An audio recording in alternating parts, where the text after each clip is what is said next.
Why is it that one difficult person can change the way you feel for the rest of the day? You walk into work feeling fine, then you see them. Maybe it's the coworker who questions everything you do, the person who turns simple conversations into tension, the one who makes small comments, then acts confused when you react. And before they've even said anything, your body is already preparing. Your shoulders tighten. You start rehearsing answers. You become more careful with every word. That's what makes difficult people so exhausting. Sometimes, they don't even have to do anything anymore. Your mind has learned to expect the problem. And now, you're carrying the conversation before it even happens. This is where most advice about staying calm gets it wrong. It tells you to ignore them. Take a deep breath. Don't let them bother you. But if it were that simple, you would have done it already. The real problem isn't just the person. It's the state you enter around them. Because once your mind decides, here we go again, you stop responding only to what's happening now.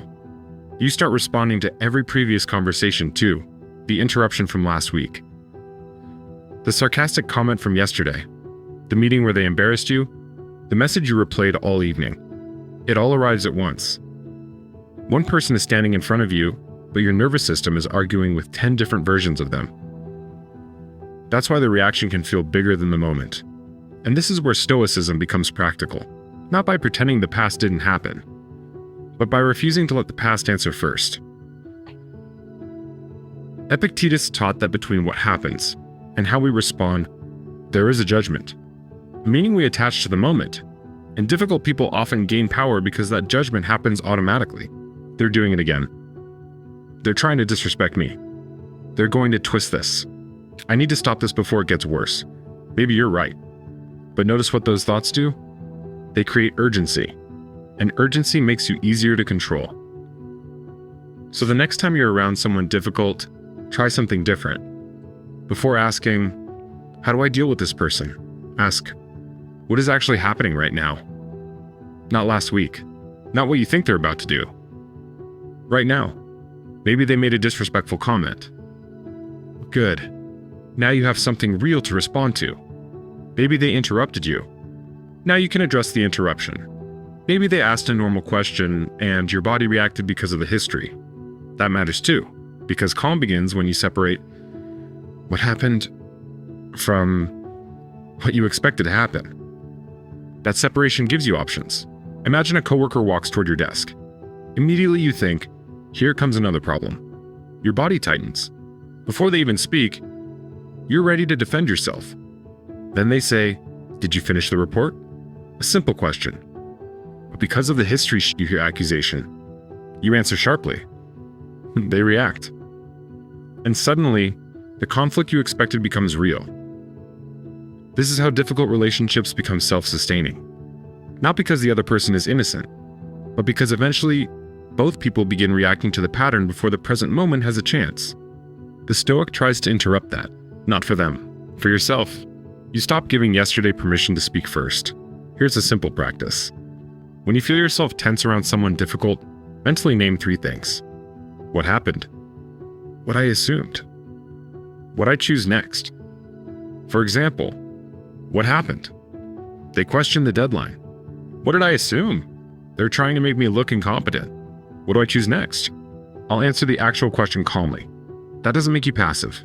It makes you precise. And precision is powerful around difficult people.